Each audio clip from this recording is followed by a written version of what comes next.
Bonjour à tous et bienvenue pour ce 7e épisode sur le thème de l'alimentation carnivore et des troubles du comportement alimentaire. Aujourd'hui, j'ai le plaisir d'accueillir Julie. Bonjour Julie. Bonjour Loïse. Alors, comme je vous l'ai déjà dit dans des précédents épisodes, jusqu'à présent, tous mes invités ont joué un rôle dans mon voyage carnivore.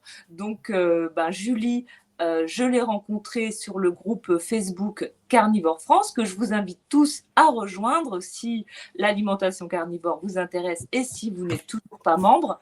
C'est un groupe vraiment convivial où on fait du partage d'expériences, de nombreux contenus anglophones, francophones sont partagés sur de nombreux sujets et c'est vraiment très agréable. On peut également participer de façon hebdomadaire à un Zoom animé par Jean-Christophe Ordonneau. Donc, mon histoire avec Julie, je crois que Julie, ça fait à peu près un peu plus de 3 ans que tu es sur le groupe. Au moins. Par contre, le carnet, j'ai commencé longtemps après. Parce qu'il m'a fallu toute une période de renseignement. Et au début, je participais beaucoup à toutes ces visios une fois par semaine. Et sur Christophe, là, je l'ai gonflé de questions. Et une fois que j'ai été bien sûre de mon truc, ben là, je m'étais lancée. Mais oui, ça doit faire au moins 3-4 ans que je me renseigne. Oui, parce que moi, je me souviens très bien qu'au début de mon parcours, de mon voyage carnivore, comme j'aime bien dire, donc j'ai eu pas mal d'échanges avec Alexandra, que j'ai interviewée pour l'épisode 5. Et pourquoi je t'ai invitée aujourd'hui? Parce que nous avions eu des échanges, mais en message privé, parce qu'à l'époque, tu n'avais pas posé cette question sur le groupe en public. Comme je l'avais énoncé, moi, que j'avais eu des troubles du comportement alimentaire pendant très longtemps, tu m'avais interpellée sur le sujet, on avait eu quelques échanges, donc je savais que tu étais concernée aussi par Mm. cette problématique. Et donc, m'est venue l'idée de te proposer cette invitation. J'avoue que je n'étais pas sûre que tu acceptes parce que habituellement, donc, je remets en barre de description les liens vers les contenus de mes invités, Instagram, chaîne YouTube, etc., diverses interviews auxquelles ils ont participé en lien avec le carnivore. Et toi, pour l'instant, tu n'as pas d'Instagram en relation avec le carnivore, ni de chaîne YouTube, tu n'as pas participé à des interviews sur le sujet du carnivore. Donc, c'est vrai que c'est quand même délicat de parler de ça en vidéo, d'être vu par des tas de gens qu'on ne connaît pas. Donc, je ne savais pas si tu allais accepter, mais voilà, je suis vraiment ravie que tu aies accepté d'être là aujourd'hui. Mais c'est moi, merci beaucoup. C'est vrai que j'avais un petit peu hésité à te répondre. Et puis, j'ai regardé toutes les autres vidéos que tu avais fait avant moi, donc y compris celle de Sophie qui expliquait que, en fait, elle n'en avait jamais parlé avant. Et donc, je me suis dit que c'était peut-être une bonne idée quand même de venir témoigner si ça pouvait. En plus, on se plaint quand même beaucoup qu'il n'y a pas beaucoup de contenu en français. Donc, tu fais cet effort-là de diffuser un peu, de vulgariser, de décomplexer. Et je trouve ça vraiment, vraiment super, quoi. Alors, pour me présenter rapidement, si Oui, je regarde. juste un petit point. Donc, je rappelle aux Ouais. spectateurs, parce que je te l'ai dit en off. Donc, ce que je propose à Julie, c'est de nous parler de son rapport à la nourriture, rapport à l'image, rapport à sa pratique sportive, parce que Julie nous le dira, mais elle fait beaucoup de courses à pied, de trail, etc. Avant d'être en carni, qu'est-ce qui se passait pour elle? Et ensuite, dans un deuxième temps, qu'est-ce qui a changé en carnivore? Et comme toujours, dans un troisième temps, je poserai les questions des abonnés à Julie. Voilà, je te laisse la parole. Merci. Donc pour me présenter, j'ai 38 ans aujourd'hui, bientôt 39. Et puis en fait, je pense que l'histoire des troubles alimentaires, ça me suit depuis toujours, quoi. Quand je me rappelle de mes années collège, par exemple, on a quoi? On a 11 ans, 12 ans au collège. Je rentrais jamais de l'école sans passer par la petite épicerie d'à côté ou des trucs comme ça. Et puis Ça doit être la période aussi où j'ai commencé à beaucoup prendre de poids, et puis à vraiment complexer, quoi. Donc j'ai eu des périodes où je prenais du poids, j'ai eu d'autres périodes où un chagrin d'amour, hein, par exemple, et puis pouf, je pouvais perdre 10 kilos, qui revenaient toujours systématiquement, parce que quand tu t'enfiles un camembert complet à 4 heures, bah, tu reprends du poids, quoi. Et donc, en fait, je pense que je toujours gérer ou étouffer n'importe mes émotions comme ça, quoi. Et puis, la bascule s'est vraiment faite quand j'ai eu, en fait, le jour de mes 18 ans, je crois. Le jour de mes 18 ans, j'étais à l'étranger à ce moment-là. Et puis, ça se passait pas très, très bien. Enfin, j'avais énormément travaillé, j'étais un petit peu fatiguée. Et ce jour-là, j'ai 18 ans. Donc, je suis pas dans ma famille, je suis pas vers mes amis, je suis un peu toute seule. Je monte sur la balance. J'avais beaucoup stressé pour le bac, j'avais pas mal grignoté. Franchement, la balance, elle m'annonce 86 kilos. Et on m'appelle et on m'annonce que j'ai cuté le bac. Et là, ça a fait une espèce de patatras à l'intérieur de moi. Et j'ai en fait arrêté de m'alimenter, quoi. Mais plus que les autres fois, quand j'avais un petit chagrin d'amour, un petit machin. Cette fois-ci, ça a été assez radical et j'ai dû passer les 6 mois suivants, je crois, à manger à peu de choses près, une pomme par jour, quoi. Donc forcément, j'ai perdu 25 à 30 kilos dans la foulée. Et il y a un moment donné, il y a le corps qui se rebelle, quoi, quand même, un mécanisme de survie, un machin, et ça a fini par se transformer en pulsion, en crise, en fait.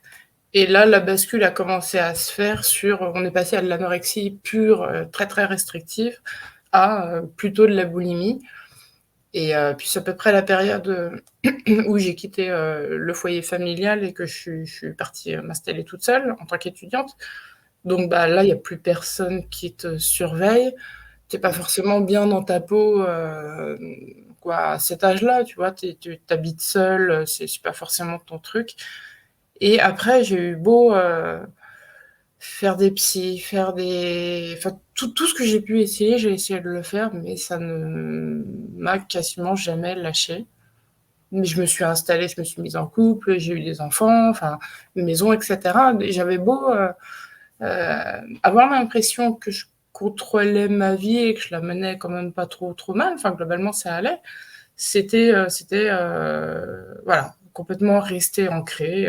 Je faisais du sport à côté pour essayer de me vider la tête de façon saine, etc. Et en fait, je consommais le sport comme je consommais la nourriture, quoi. C'était addictif, il en fallait toujours plus. Si je loupais une séance, je me sentais pas bien. Enfin, tu vois, des choses comme ça. Et voilà, ça s'est étalé dans le temps. Ce qui s'est passé pour arriver sur du keto et plutôt du carni, c'est que j'ai continué à courir et j'ai allongé les distances de plus en plus jusqu'à atteindre de l'ultra-trail. Le truc, c'est qu'en ultra, quand tu vas courir 20 heures ou plus de 20 heures, à un moment donné, il faut manger quand même. Et moi, avec des années et des années de troubles alimentaires, mon système digestif, il était complètement flingué et c'est déjà au quotidien difficile de digérer. Mais là, pendant une course, c'était complètement impossible pour moi. Donc, ça me posait des gros problèmes. Et c'est là que j'ai découvert l'alimentation cétogène, où tu te transformes en brûleur de gras et tu n'as quasiment plus besoin de t'alimenter. Donc, moi, j'ai trouvé ça super. Et je me suis renseignée dessus. Mais je n'ai pas vraiment réussi à passer le pas et à passer en cétogène parce que tu te lèves pleine de bonne volonté le matin et puis à midi, tu es déjà en train de craquer. Donc, j'arrivais pas à le mettre en place, ce truc. Et donc après, au fur et à mesure de mes recherches, je découvre le carni, qui a l'air encore mieux. Mais pareil, j'arrive pas du tout à le mettre en place. Et la bascule, ça a été que physiquement, mon état a commencé à se dégrader, mais à vitesse grand V, de façon un peu inexplicable. Beaucoup de fatigue, j'avais les mains paralysées régulièrement, les cheveux tombaient, enfin vraiment ça allait pas. L'année d'avant, je faisais des trails dans le massif de la Chartreuse et puis à ce moment-là, je me rends compte que j'arrivais même plus à grimper mes escaliers, quoi. Donc, je finis par aller voir le médecin, on fait une batterie d'examens, et le mec, il me dit, bah, en fait, ouais, vous avez chopé la maladie de Lyme. Et donc, je repars de ce rendez-vous un petit peu soulagée de savoir pourquoi j'étais dans un état pareil. Le soulagement, il n'a pas été très, très, très, très long parce qu'en me renseignant, je me rends compte qu'en fait, il n'y a pas de traitement. En France, on ne prend pas du tout le problème à bras-le-corps. Et par contre, j'arrive à trouver sur des sites américains des personnes qui ont fait le carnivore et qui s'en sont sorties. Puisqu'en France, on ne me propose pas de traitement, on ne me propose rien, quoi. Et vraiment, ça allait pas bien du tout. J'étais paralysée régulièrement, tu vois, j'arrivais plus mon travail, c'est sur ordinateur, j'arrivais plus à taper, enfin, ça commençait à devenir vraiment problématique.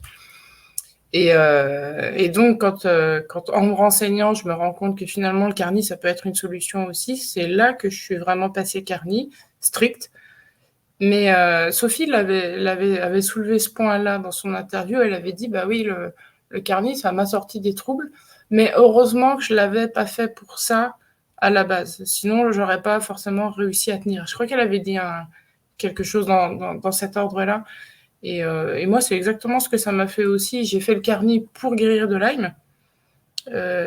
Mais si je l'avais fait pour guérir des troubles alimentaires, en fait, je pense que ça aurait fait comme les 15 dernières autres années de ma vie. En fait, je me serais levée pleine de bonne volonté le matin, puis à midi, je craquais déjà, tu vois.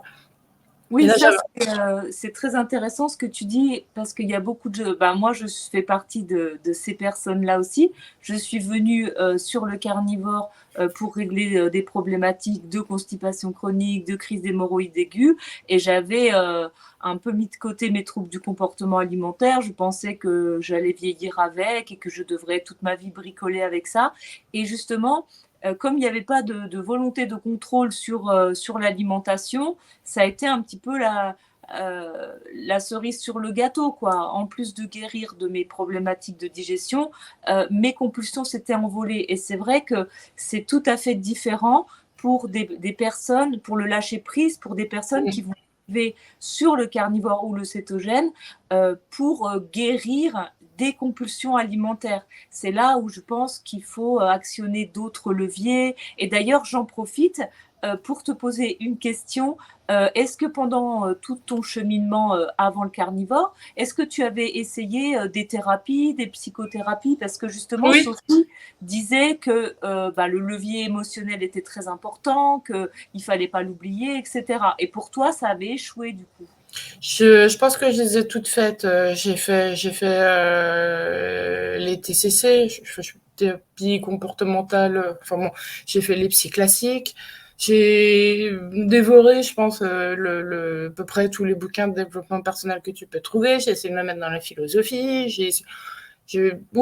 Franchement, j'ai remué ciel et terre. J'y ai passé un fric fou aussi. Mais non, il n'y avait rien à faire. Vraiment, ça ne voulait pas passer. Alors après, effectivement, quand je suis passée au carni, il y a eu un changement radical, mais pour autant, j'ai pas mis de côté les thérapies, si tu veux. J'ai continué quand même à chercher quelque chose qui pouvait m'aller, et aujourd'hui, voilà, c'est les thérapies les groupes de parole, en fait, où je continue à aller aujourd'hui. Ça me fait vraiment du bien, mais c'est plus parce que j'ai compris que voilà, il fallait soigner une sorte de caractère.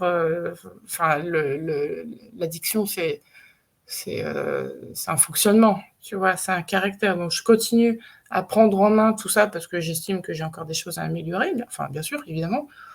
Mais avant le carni, oui, à part les groupes de parole, j'avais tout essayé. Et jamais rien n'avait marché. Et sans indiscrétion, alors excusez-moi, il y a quelqu'un qui passe la débroussailleuse juste à côté, j'espère que ça va se calmer bientôt.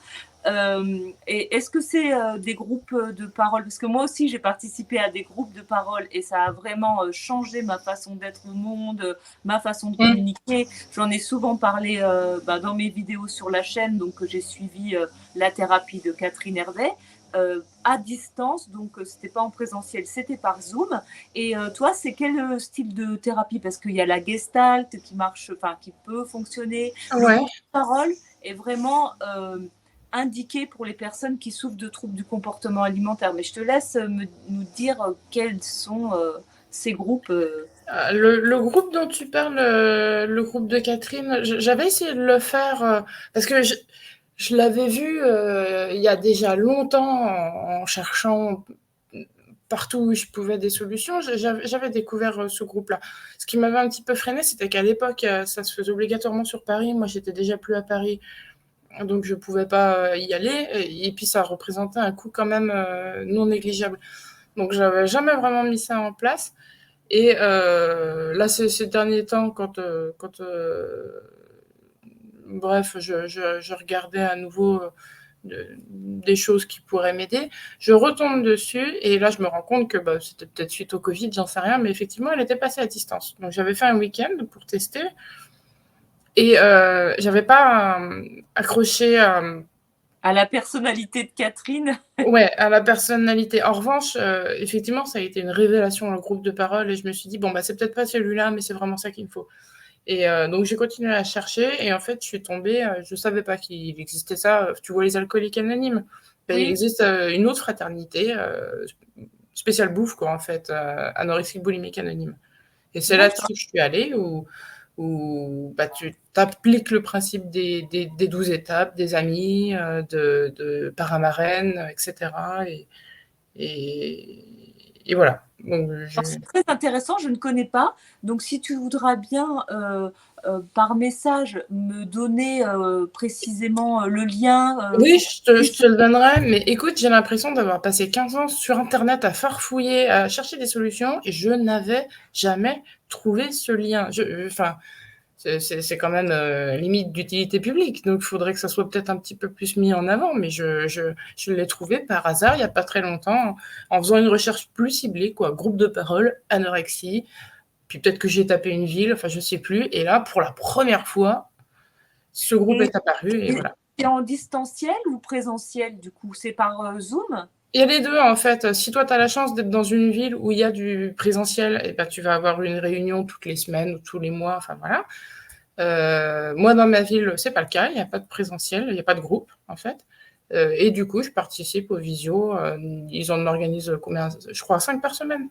Ah oui, c'est pas mal. Oui, puis après, ils font des conventions de temps en temps. Donc, même si tu n'as pas de groupe en présentiel 2-3 fois par an, tu as quand même l'occasion d'aller voir les copains, tu vois. Et non, c'est super bien organisé, en fait.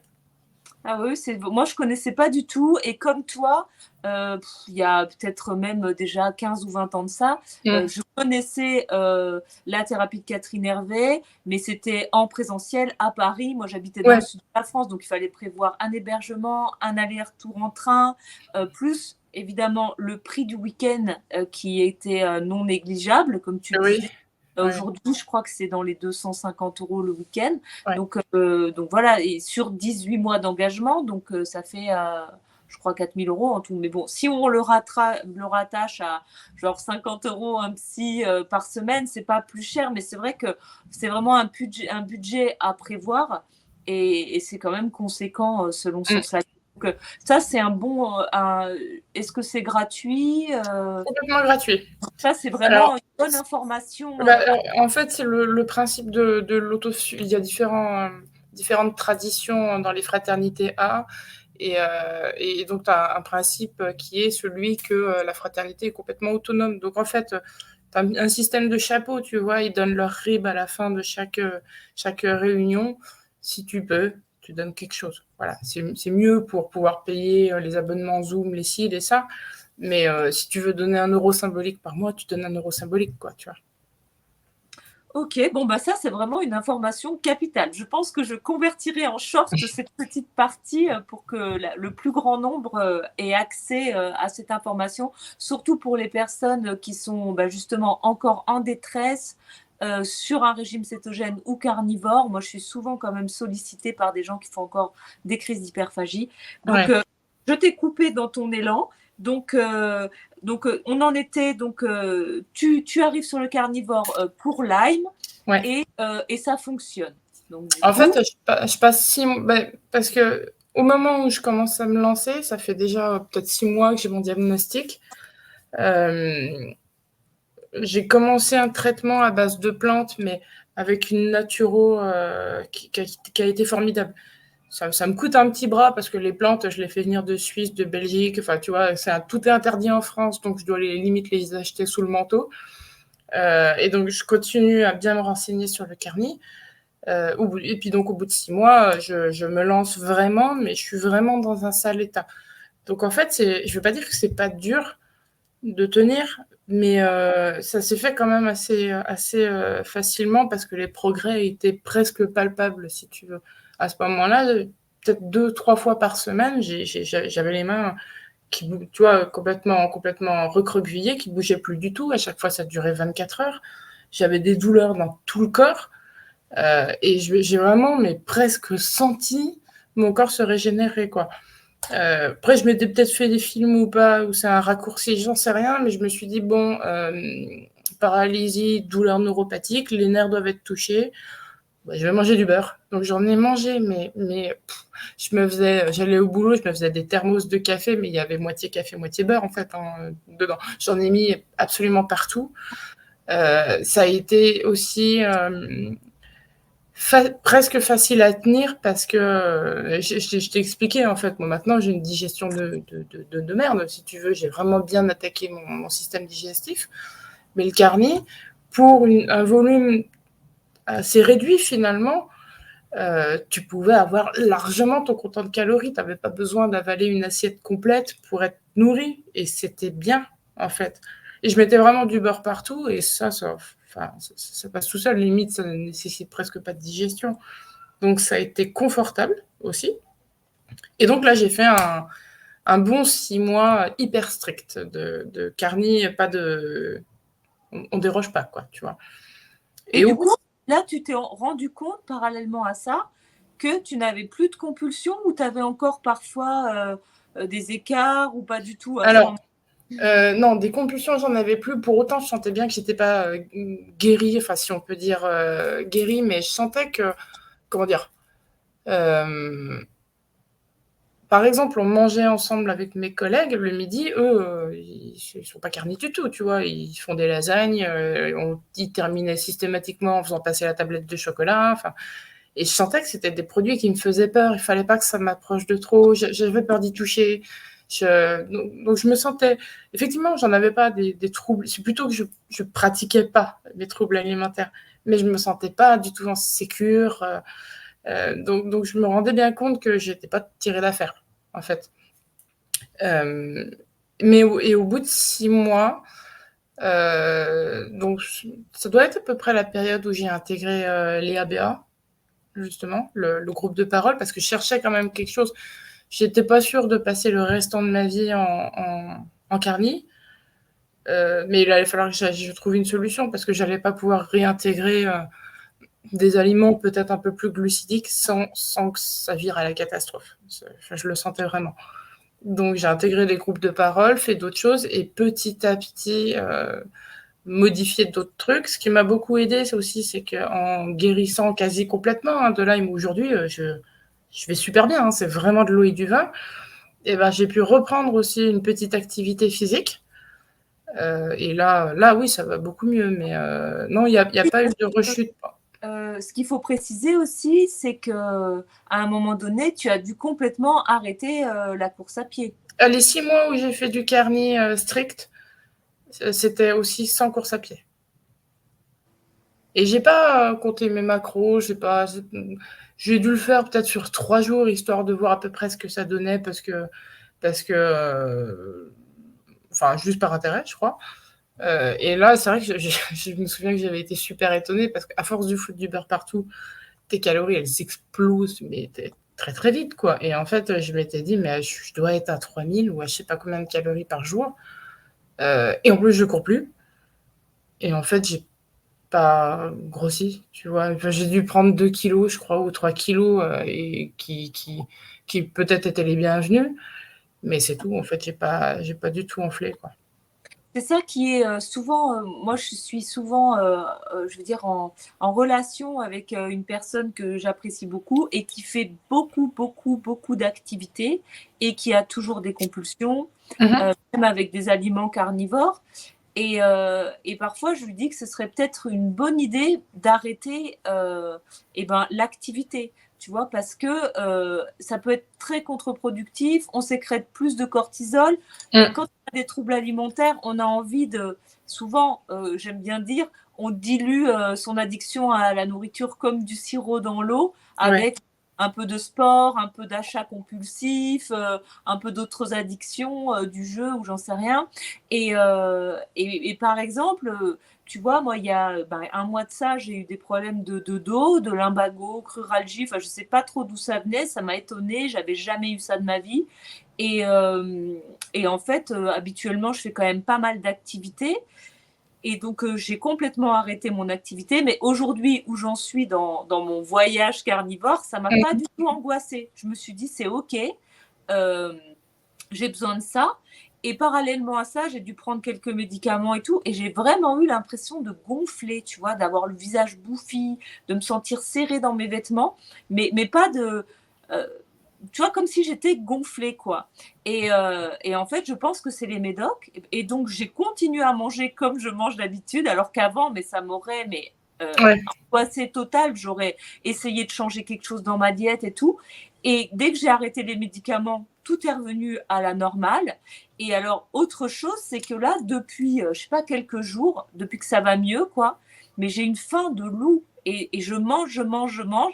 Et donc, du coup, je respecte ça parce que je me dis, si j'ai faim, c'est que c'est normal. J'ai besoin, peut-être que mon corps, il a besoin de réparer, il a un contre-coup, etc. Et je pense que c'est important d'avoir ce genre de témoignage. Bon, le tien, de dire que tu as mangé beaucoup, mais parce que ça, c'est vraiment aussi une peur qu'ont les personnes qui viennent sur le carnivore ou cétogène, c'est le gras et de prendre trop de poids. La prise de poids, c'est quand même justement quand on arrive sur le carnivore pour perdre du poids ou si on a des troubles du comportement alimentaire, ça nous fait très peur. Alors bon, j'en ai pas perdu, mais franchement, pour ce que j'avalais, en termes de calories, je te parle, ça aurait été un régime glucidique, j'enflais directement. Mais là, c'était à base de beurre. Protéines, j'en ai mis, mais enfin, je courais pas plus que ça après, mais c'était vraiment très très gras. Je m'étais mis en tête qu'il fallait que je répare mes nerfs. Donc, j'avais vraiment mis du beurre partout. Et non, j'ai pas particulièrement enflé. Alors, à l'inverse, donc, j'ai fait carni strict pendant toute cette période. Mais j'avais envie quand même de... Enfin, si tu veux, quand tu as passé 15 ans, presque 20 dans les troubles alimentaires, c'est mon cas en tout cas, mais moi, j'avais qu'une envie. Vraiment, j'aurais donné mon royaume pour ça. Je voulais être normale. Je voulais manger normalement comme les autres. Enfin, c'est toujours d'ailleurs mon but. Et donc, être carni, c'était super. Parce que vraiment, je me suis refait une santé. Intellectuellement, je sais que c'est ce qu'il y a de mieux, même pour la planète, etc. Mais ça ne réalisait pas mon vœu, si tu veux, d'être comme tout le monde, parce que les gens autour ne mangent pas carni.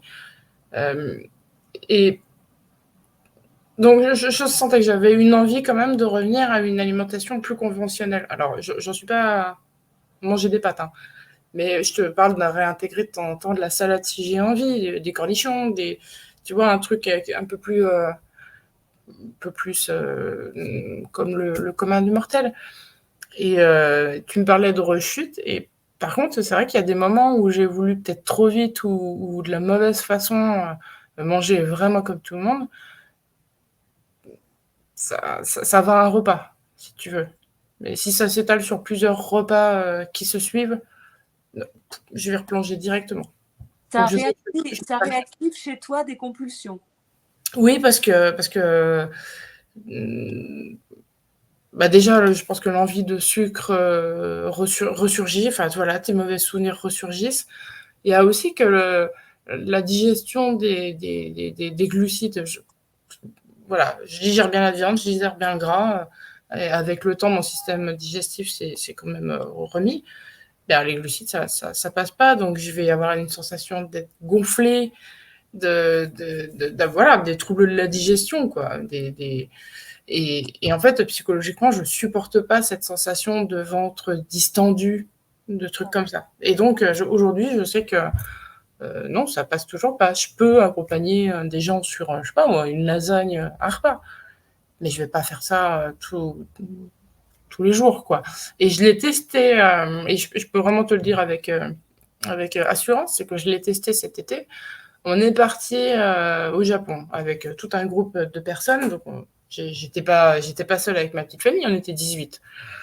Donc, quand tu es 18 et que tu te balades du matin au soir, le midi, tu peux pas aller manger où tu as envie, si tu veux. Et le Japon, quand tu manges sur le pouce, bah, c'est des nouilles ou des nouilles froides ou des boulettes de riz, en fait. Donc, je me suis dit, bah, c'est pas grave. C'est une petite parenthèse dans ma vie. En plus, j'ai aimé à une période toute cette nourriture-là. Donc, c'est pas grave, tu passes tes 2 semaines à manger comme tout le monde et puis tu réintégreras ton petit régime à toi quand tu rentreras. Sauf que ça s'est pas du tout passé comme ça. J'ai enflé, mais j'ai Je enflé. me souviens très bien, je ne sais pas si tu t'en rappelles, mais tu m'avais envoyé un message et tu Ah, m'avais peut-être. T'étais mais désespérée parce que tu m'avais dit que tout coûtait extrêmement cher, tout ce qui était viande et tout dans les petits combini là, il y avait Bah tout ça ouais.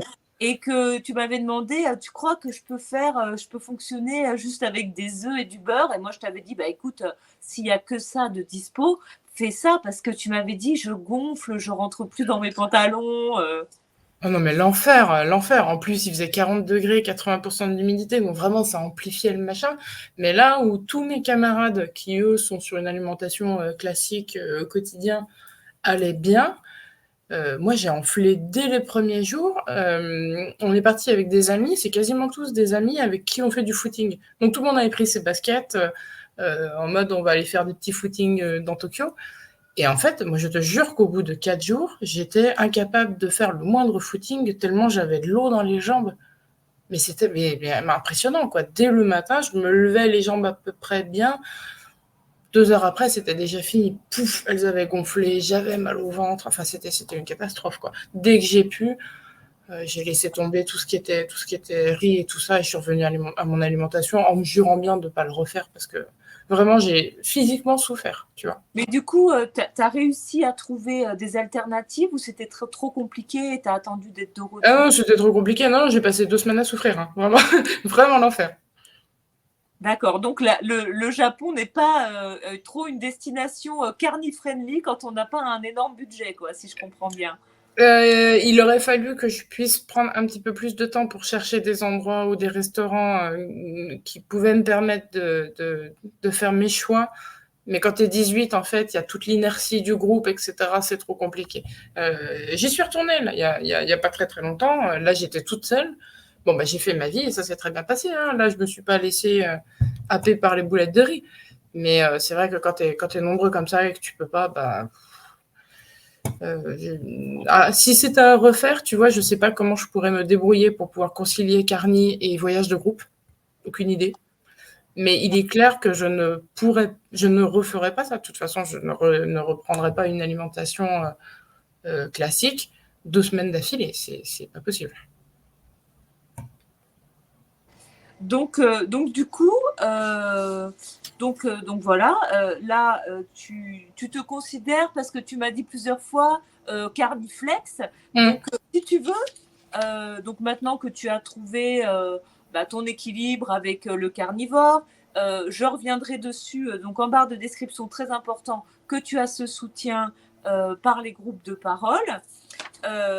J'ai des questions qui reviennent très souvent et j'ai envie de te poser. Donc, as-tu encore l'impression d'être parfois dans la restriction, le contrôle en pensée ou dans tes comportements alimentaires? Je pense que oui, parce que à un repas, je peux réintégrer des choses comme tout le monde, mais je vais faire gaffe au repas suivant et les jours d'après aussi, je vais être attentive à différentes choses qui me passent dans la tête, des envies, des petites pulsions, des envies de recommencer. Donc oui, je pense qu'il y a quand même une part de contrôle, mais après, on s'entend, hein, ça n'a rien à voir avec ce qui se passait il y a encore 1 an et demi, 2 ans. Donc cette petite part de contrôle, si tu veux, c'est juste... enfin, c'est pas invivable du tout et c'est ce que finalement tout le monde s'impose pour avoir une vie équilibrée. Je pense pas que ça soit maladif aujourd'hui, le contrôle que je Oui, mets. bien sûr. Et d'ailleurs, ça confirme, enfin, je ne sais pas si tu as écouté l'interview avec Salomé, et elle disait que de toute façon, c'est pas qu'on ne guérit pas de troubles du comportement alimentaire, mais on aura toujours un peu cette psyché, cette Mmh. structure, cette fragilité.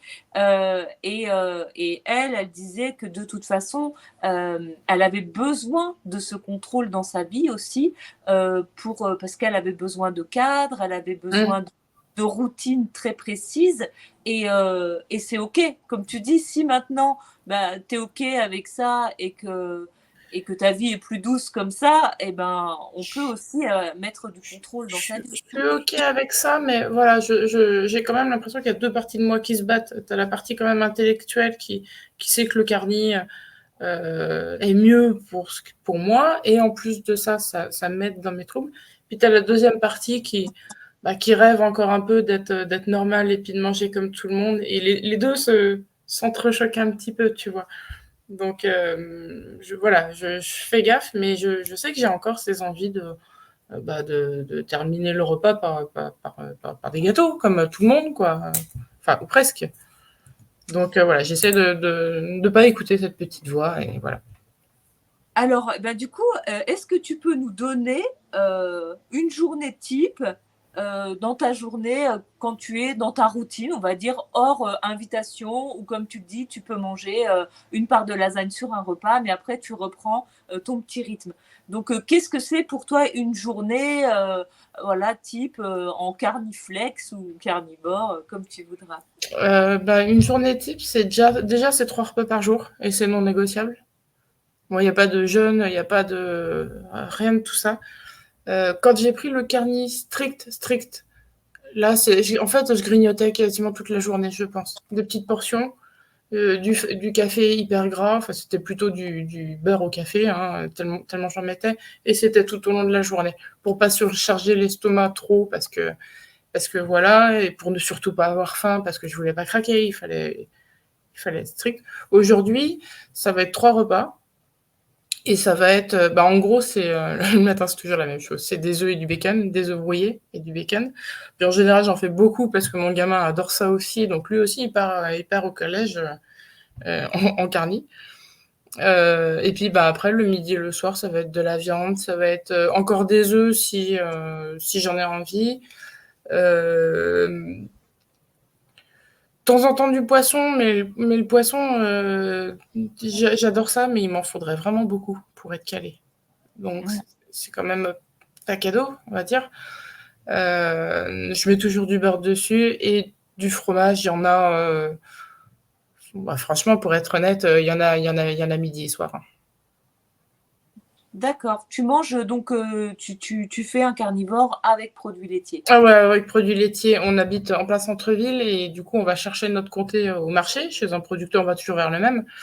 Et, et quand on a commencé à y aller, le gars nous a demandé si on était un restaurant. On lui a dit, bah non, non, on n'est que deux, parce qu'on prend 1 kilo à peu près par semaine de comté. Puis il y a un petit peu 2, 3 autres trucs, du Saint-Nectaire, enfin des machins comme ça, mais globalement, c'est comté, quoi. D'accord. Et ton conjoint, il est en carnivore ou pas? Il l'a fait à un moment donné. Lui, c'était pour. Alors, c'était un peu pour la course à pied aussi, parce qu'il court avec moi, et un peu pour perdre du poids.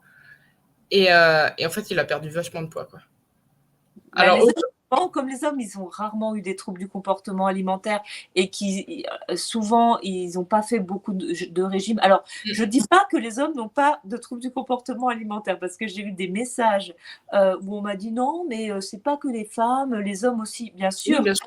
Franchement, les hommes, vous êtes les bienvenus si vous voulez témoigner sur la chaîne, avec grand plaisir.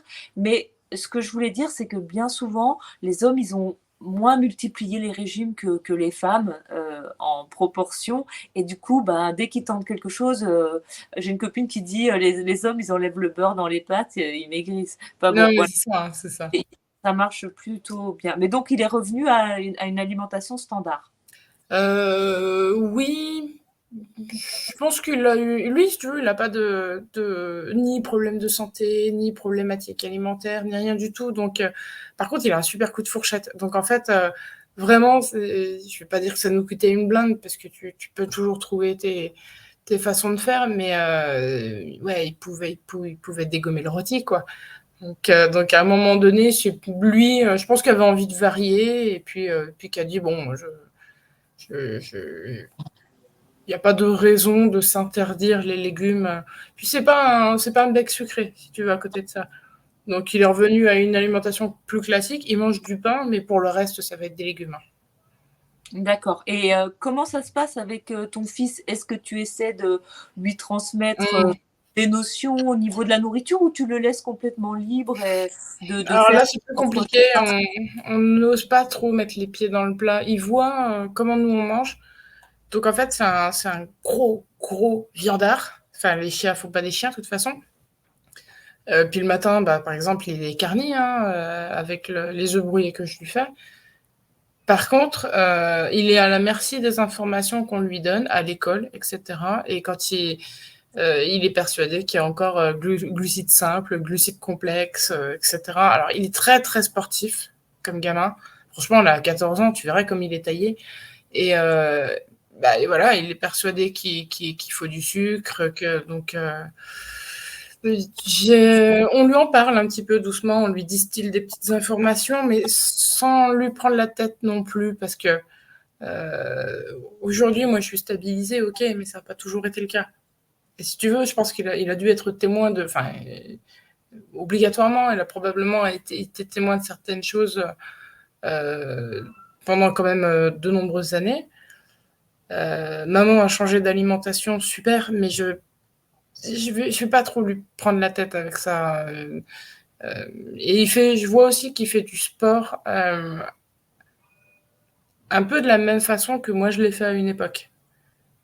Et je vois qu'il se réfugie dans ces trucs-là, etc. Donc, je préférerais qu'il. On essaye de lui montrer un exemple, mais on ne l'embête pas trop avec ça. Je voudrais pas qu'il se mette des choses en tête. En l'observant bien, je me rends compte qu'il se pèse beaucoup. Tu vois, des trucs comme ça.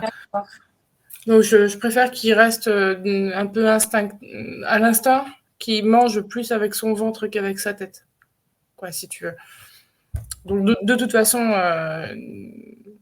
il sait que le sucre blanc, tout ça, c'est de la merde. Donc, c'est un gamin, tu ne le verras jamais avec un soda.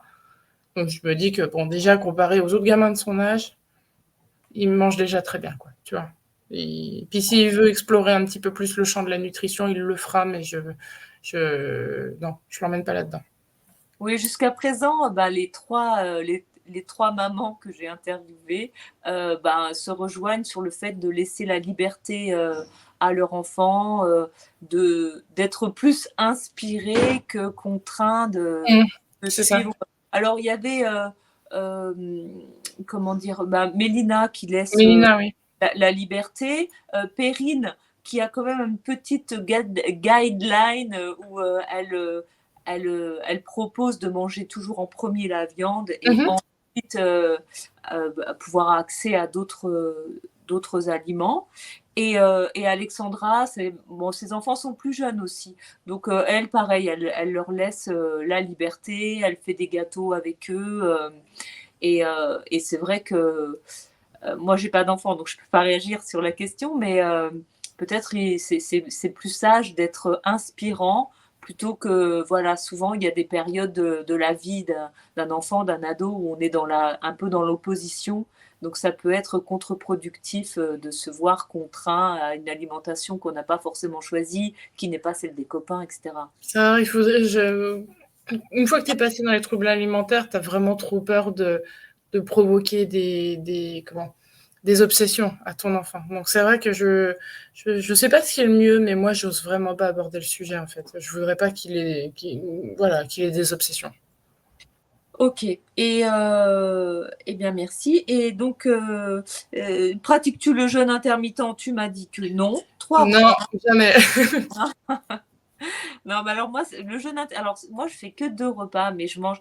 Toi, tu me fais penser vraiment un petit peu à la team Salomé. Tu as besoin de petits repas, de petites prises pour pas te sentir trop pleine et tout ça. Les lourdes, ouais. Mm, mm, mm. Voilà. alors que bon, moi j'aime bien quand même des grandes quantités et du coup le soir pour moi j'aime pas, je dors moins bien. Mais par contre j'ai jamais testé de jeûne long. Après, c'est aussi à remettre en lumière avec ma vie parce que tu vois, je suis indépendante, je travaille de chez moi et en fait, c'est tout con, mais ça fait faire une pause. Oui, Moi, il y a aussi cette dimension-là. oui, oui, c'est sûr que oui, moi, ouais, c'est sûr que c'est selon son contexte, Oui, on n'a pas, voilà, si on a aussi une famille ou des enfants où on veut partager le repas, oui, il y c'est a ça. plein de choses qui rentrent en compte. Alors, j'ai une question un petit peu compliquée que je pose pas souvent, mais du coup, ça Vas-y. tombe pas.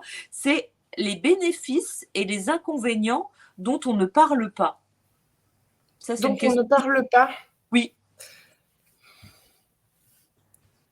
On en a quand même beaucoup parlé de la tranquillité de l'esprit.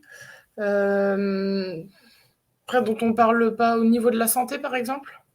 C'est une question d'une abonnée, c'est pas trop précisé, mais Ouais, euh, je ne sais pas ce qu'elle entend exactement par là. C'est pour ça que je la pose pas souvent parce que je trouve que c'est tellement vaste que. Mais bon, si rien je ne te sais pas. vient. Moi, quand je suis passée en carni strict, là, la période de 6 mois, c'était un moment où, bon, je l'ai dit, j'avais des grosses paralysies des mains, je perdais mes cheveux aussi. Les ongles étaient tout mous, étaient cassants. J'avais des douleurs partout. Et puis, ah oui, ici, aménorrhée aussi depuis, ouf, ça faisait 2-3 ans, je crois. Euh, et ben, en 2 mois, à peu près, ça faisait 3 ans que je les attendais, hein. En 2 mois, les règles sont revenues. Pourtant, j'étais allée chez endocrinologue, enfin, j'avais fait tout ce qu'il fallait. Rien à faire. En 2 mois, elles sont revenues. Je crois que j'ai pleuré le jour où je me suis dit, putain, c'est pas vrai, c'est revenu. Les ongles ont durci. Les cheveux, alors, c'était toute cette zone-là que j'avais perdue, tout a repoussé. Euh, donc après les bénéfices dont on parle pas, je sais pas trop, mais je me suis vraiment sentie me recharger, quoi, vraiment. Ok, oui, parce qu'après, c'est vrai que les bénéfices dont on parle, c'est souvent une amélioration du sommeil, une plus belle peau, une meilleure digestion, un meilleur Ouais, transit. Mais c'est vrai que peut-être qu'on oublie des choses, mais bon, voilà. Et les inconvénients, moi je sais pas, moi je trouve que les retours que j'ai pour certains, c'est surtout la vie sociale. c'est ça. Ça paraît compliqué pour beaucoup. Euh, Moi, c'est pas compliqué du tout pour moi, mais tu vois, ça m'a fait beaucoup penser à comment ton expérience quand on a eu beaucoup de problèmes avec les troubles du comportement alimentaire pendant de longues années. Souviens-toi, donc Claire, qui était sur le groupe Carnivore France et qui a quand même eu une guérison spectaculaire de Ouais, son ouais. anorexie de plus de 20 ans. Et ben à un moment donné, elle est retournée à une alimentation standard. Et bon, moi, je suis restée en contact avec elle et elle m'a dit exactement la même chose que toi. C'est, je veux être comme tout le monde. Et j'ai passé 25-30 ans de ma vie à manger une fois le soir dans ma chambre. À peser 37 kilos et à manger du pain dur. Et aujourd'hui, je veux profiter de manger tout comme les autres, manger des glaces avec mon Mm. Italie, enfin tout ça quoi. Donc et pourtant, elle est reconnaissante dans le carnet de Bien sûr. l'avoir aidé à sortir de l'anorexie. J'étais en train de penser, tu parlais des désavantages sociaux, ça me rappelait un truc, c'est que oui, effectivement, j'ai toujours voulu être comme les autres. Et puis, mes parents, quand j'avais 18-20 ans, s'étaient bien rendu compte que j'avais des problèmes. C'était compliqué de m'aider parce que j'habitais plus à la maison. Mais et puis je voulais pas en parler, tu vois. Enfin, c'est honteux comme sujet. C'était compliqué. La communication était très compliquée entre nous. Donc finalement, j'ai grandi, j'ai fait ma vie d'adulte. Ils ont jamais vraiment su, tu vois, si j'en étais sortie ou pas. Donc pendant longtemps, mais des années, j'allais si j'étais invitée chez mes parents, j'avais l'impression d'avoir un regard, tu sais, ils observaient un peu mon assiette, regardaient si je me resservais, euh, des trucs comme ça, des trucs hyper pesants. Enfin, toute la famille le savait, et les repas de famille, c'était l'enfer. J'avais l'impression d'être zioté de partout. Et en fait, quand je suis passée en carni, et que là, du jour au lendemain, je dis à toute ma famille, bah voilà, votre repas, moi je vais prendre que la partie viande parce que Maintenant, je mange plus que de la viande. Heureusement que j'avais à leur dire: «J'ai Lyme, je fais ça pour me soigner parce qu'il y a pas de traitement en France», parce que j'aurais pas eu ce prétexte, j'aurais jamais réussi à assumer ça. Tout le monde m'aurait regardé en me disant, en s'imaginant que ça y est, j'ai encore une nouvelle lubie, mes troubles sont pas passés. Ironiquement, c'est ça qui m'a fait passer mes troubles, hein, au contraire. Mais je pense que j'aurais pas eu un prétexte de Lyme pour faire ça. Euh, je, je, je pense pas que j'aurais pu, en fait, tu vois. En fait, tu n'aurais pas été légitime aux yeux de ta famille. Moi, j'ai vécu exactement la même chose parce que, voilà, depuis mes 13 ans, à un moment donné, j'étais végétarienne, puis après, j'étais végétalienne, puis après, je mangeais sans gluten, puis après, je mangeais sans lactose. Mes parents, Ouais. ils ne savaient plus jamais ce que je mangeais. Ils suivaient Euh, plus. et du coup, quand je me suis mise à manger que de la viande, moi, j'ai dit, voilà, c'était pour cette crise d'hémorroïdes aiguë. Et là, mes parents m'ont dit, bon, oh, t'as raison, vas-y, essaye. Et comme ça a marché, du coup, voilà, quoi. Ça a été validé, on va dire. Et puis après, alors je sais pas où t'en es toi, mais moi, pour ma famille, il a fallu les bilans sanguins. Donc ça, c'était hyper Ah important oui. pour eux. Je sais pas si toi aussi, pour valider, c'est bon, j'ai mon passeport carni. Non, en fait, ils ont vu que enfin, j'ai littéralement ressuscité, en fait. Donc, il n'y a pas eu besoin d'analyse sanguine pour leur prouver le bien fondé du truc. Mais alors, par contre, pour la petite histoire, hein, ma mère a des douleurs, un peu pas plein de trucs que la médecine n'explique pas. Et au bout d'un moment, elle me décrit ses douleurs, puis je me dis, mais quand même, tes douleurs, ça me rappelle les miennes, quoi. Et du coup, je l'ai envoyée chez ma naturo et on s'est rendu compte qu'elle avait chopé la maladie de Lyme, elle aussi. Mais elle, ça fait longtemps qu'elle a ça. Enfin, ça fait peut-être 30 ans, tu vois, qu'elle a ça. Elle ne le savait pas. Et donc, j'essaye doucement de lui dire de réintégrer de la viande, du collagène, enfin, tous ces trucs-là. Mais elle fait un dégoût de la viande. Elle est quasi végétarienne. Enfin, tu vois, elle met du lait d'avoine dans son décal matin, quoi. Donc, petit à petit, elle a vu que moi, je m'en étais sortie grâce à ça. J'ai plus de douleur, hein, du tout. J'ai essayé de l'amener à mettre plus gras, plus de viande, etc. Voilà. Elle fait un blocage, donc elle n'y arrive pas, mais elle intègre maintenant des œufs tous les jours. On va dire que c'est déjà un premier pas. Mais, Ok, et j'ai une question aussi, mais je pense que tu avais dit que non pour les macros, mais traques-tu tes macros, tes calories, ton sport, ton sommeil? alors, mes macros, non, parce que j'aurais l'impression d'être dans le contrôle, en fait, et je veux vraiment un truc simple. Donc, non, pas du tout. Le sommeil, en fait, j'ai un GPS, quoi, tu vois, une montre connectée. Donc, oui, en partie, ça s'affiche dessus, mais c'est pas une donnée que je vais trop regarder. Et côté sport, j'ai plus ou moins des plans d'entraînement, on va dire, parce que j'ai des objectifs de course. Donc, j'essaye de respecter certaines choses. Mais je suis pas là à me dire que faut que je fasse mes 10 kilomètres tous les jours parce que sinon, je me sens pas bien et je me roule par terre. À une époque, oui. Aujourd'hui, non, c'est terminé.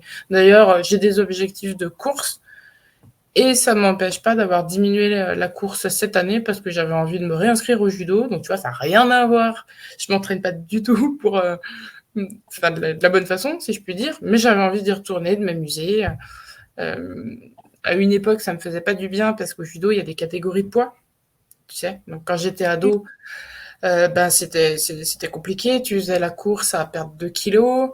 Et puis, quand j'avais vraiment forci, j'étais passée en catégorie poids lourd au judo, donc plus de 78 kilos, je le vivais très mal. Aujourd'hui, je peux retourner au judo parce que je sais que, bon, de toute façon, je ferai plus de compétition, mais je sais que j'en ai juste rien à faire, si tu veux, de mon poids. D'accord. Et oui, alors c'est une question que j'ai abordée avec Alexandra. Et elle, par exemple, ce qui déclencherait chez elle quelque chose de négatif, ce serait de se peser. Donc elle ne se pèse plus du tout. Alors que moi, tu vois, je me pèse à peu près une fois par mois pour faire ma courbe. Ou alors, là, tu vois, où je me sentais gonflée, pour vérifier, effectivement, j'avais pris du poids, je pense, de la rétention. Mhm. Mais vraiment, pour moi, c'est vraiment une observation, un constat. Ça va pas du tout me déclencher, tu vois, quoi que ce soit. Est-ce que toi, tu fais attention à pas te peser ou tu as pas de problème avec ça? Quand j'ai intégré les ABA, donc le groupe de parole, ils ont des slogans en fait, comme chez les alcooliques anonymes, c'est des trucs du genre 24 heures à la fois, l'important d'abord, etc. Je crois que c'est commun à toutes les fraternités, ça. Puis chez les ABA, donc anorexique boulimique anonyme, il y en a un aussi qui s'appelle Balance ta balance. Donc moi, quand je me suis mis dans le programme, bah, j'ai fait la bonne élève, quoi. J'ai balancé le machin. Puis c'était pas plus mal parce que je me rendais compte que mon gamin aussi se pesait régulièrement et je voulais pas qu'il se fasse ce genre d'obsession. Donc il y a un moment, je l'ai balancé. Et je sais pas qui l'a ressorti, mais maintenant elle est à nouveau dans la salle de bain. Et puis ça m'arrive de temps en temps de monter dessus. Et effectivement, comme toi, c'est de l'ordre de l'info aujourd'hui. De toute façon, j'ai pas besoin d'une balance pour me rendre compte si j'ai grossi ou pas, si tu veux. Enfin, tu le sais à ton jean. Donc, Oui, oui. je peux monter dessus, je sais pas, par curiosité, par exemple. Mais non, c'est pas déclencheur aujourd'hui. Ok, bon, bah ça c'est positif, hein. Alors, une question que je n'ai pas posée, je ne sais plus à qui, et on m'a dit, ah, mais moi j'aime bien quand tu poses cette question, c'est comment définirais-tu la satiété? Ah euh,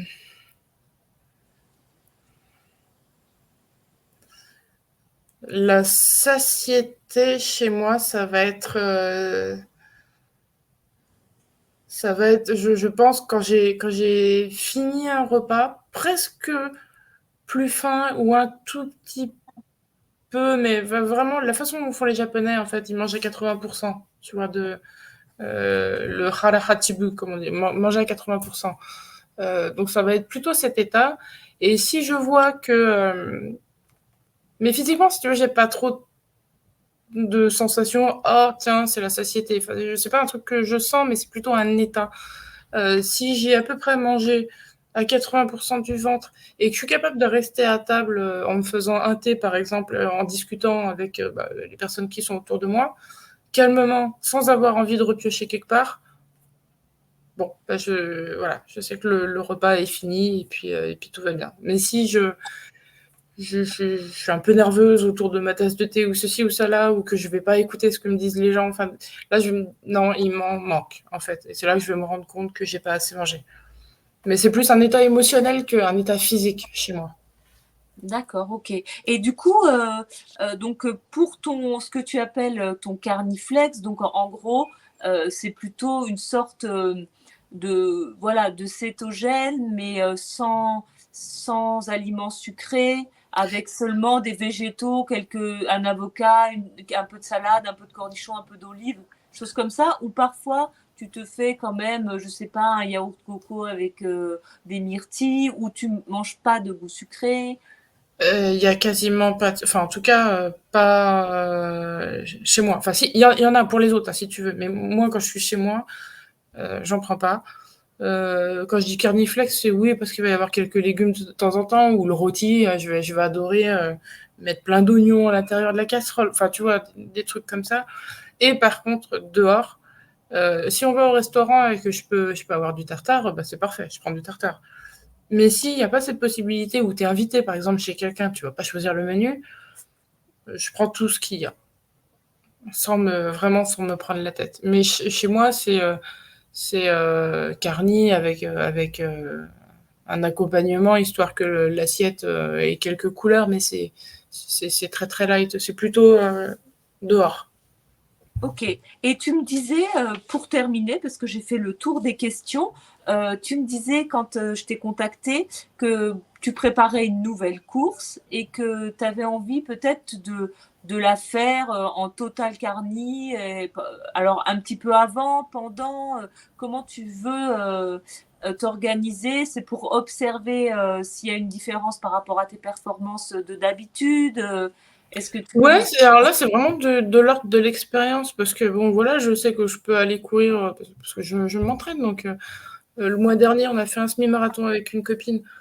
Bon, bah, j'y suis allée, voilà, je m'étais bien, bien, bien mis en carni avant, sans dérapage, sans glucides, sans rien du tout.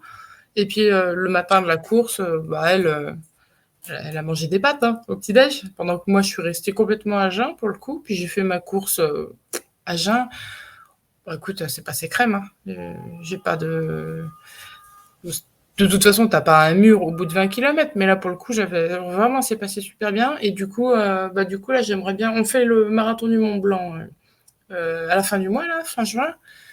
Et puis, du coup, oui, j'aimerais bien le faire en complet carni. Sur les ravitaux, de toute façon, ils te proposent toujours un peu de fromage, un peu de saucisson, des machins comme ça. Il n'y a pas que des glucides. Donc, est-ce que ça a un intérêt d'en manger? Parce que le temps que tu digères, globalement, tu auras bien fini ta course. Mais c'est plus pour le moral et puis récupérer du sel aussi, parce que ça, c'est très, très important.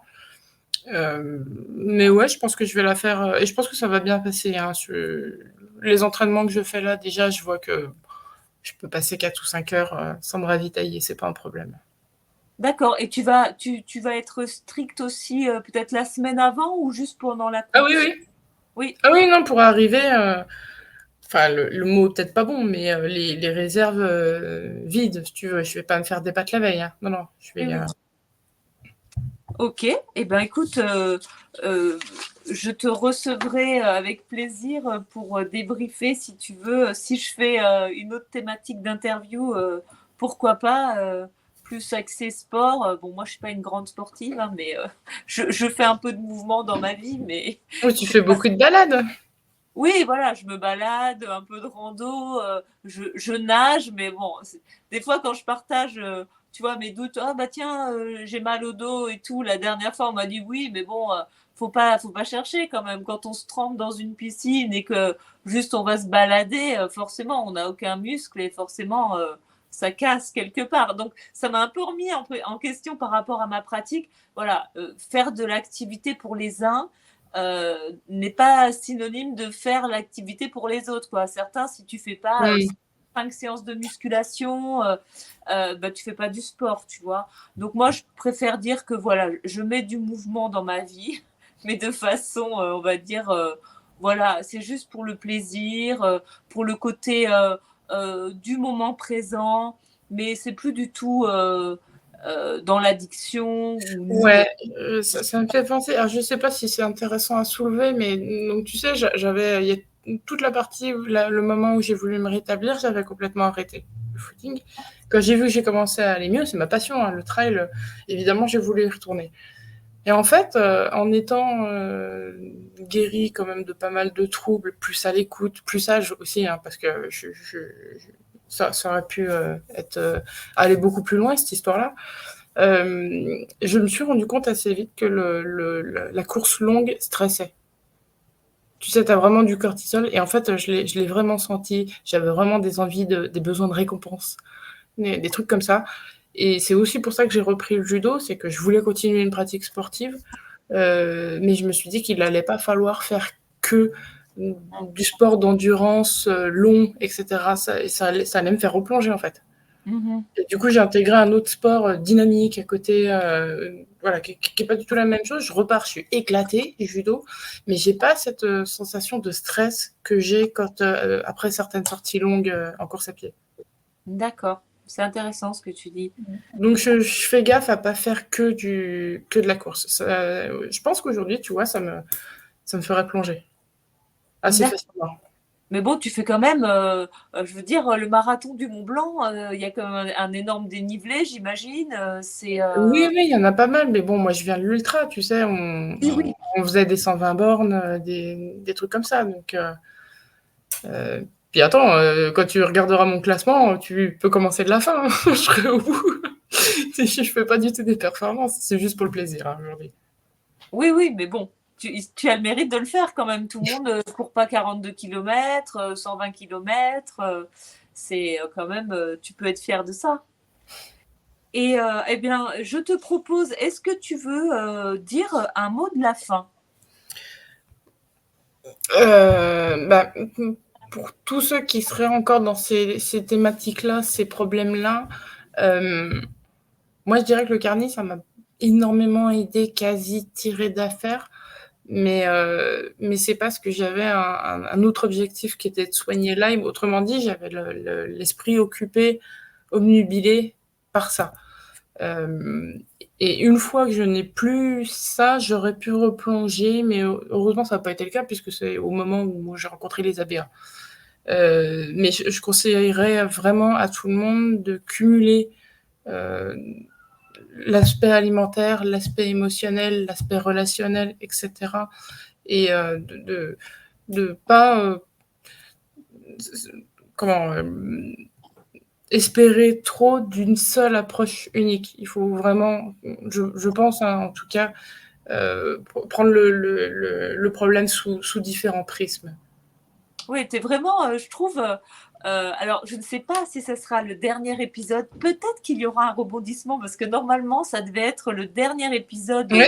de cette saison 1, peut-être y aura-t-il une saison 2, mais il est possible qu'il y ait un dernier invité pour le mois de juin, mais je trouve que c'est un petit peu un mélange, tu vois, Perrine qui est maintenant dans la modération, qui n'est pas complètement, voilà, et toi, bah, tu arrives aussi à faire des petites sorties comme ça sur un repas, Mélina aussi, le côté émotionnel de Sophie, la balance d'Alexandra. Donc c'est marrant parce que c'est un petit, tu es la représentation un petit peu de différents aspects de tous les artistes qui sont venus. Et je te remercie encore une fois beaucoup d'être venu. Merci beaucoup à toi. Voilà, sur la chaîne. Donc, comme je vous le disais, peut-être que ce sera le dernier épisode de cette saison parce qu'à partir de juillet, je n'aurai plus de créneau pour inviter des personnes puisque je vais travailler tous les jours. Mais en tout cas, n'hésitez pas à nous faire vos retours en commentaire. Si Julie ne lit pas les questions qui lui sont destinées, je lui enverrai en copie par message s'il y a une question voilà, que vous voulez lui poser en particulier. Je vous mettrai le lien vers les ABA. Donc ça, c'est une belle découverte aussi. Je vais te l'envoyer par message, oui. Voilà, de cette interview. Et également, n'hésitez pas, si comme Julie, vous n'avez pas forcément de chaîne ou d'Instagram et que vous voulez faire votre partage d'expérience sur ce thème, vous êtes les bienvenus. N'hésitez pas à me contacter en message privé. Et bien, je crois que ça va s'arrêter là. Je vous dis à très bientôt pour une prochaine vidéo. Et je mets fin à l'enregistrement et je te reprends quelques minutes, Julie. Au revoir à tous.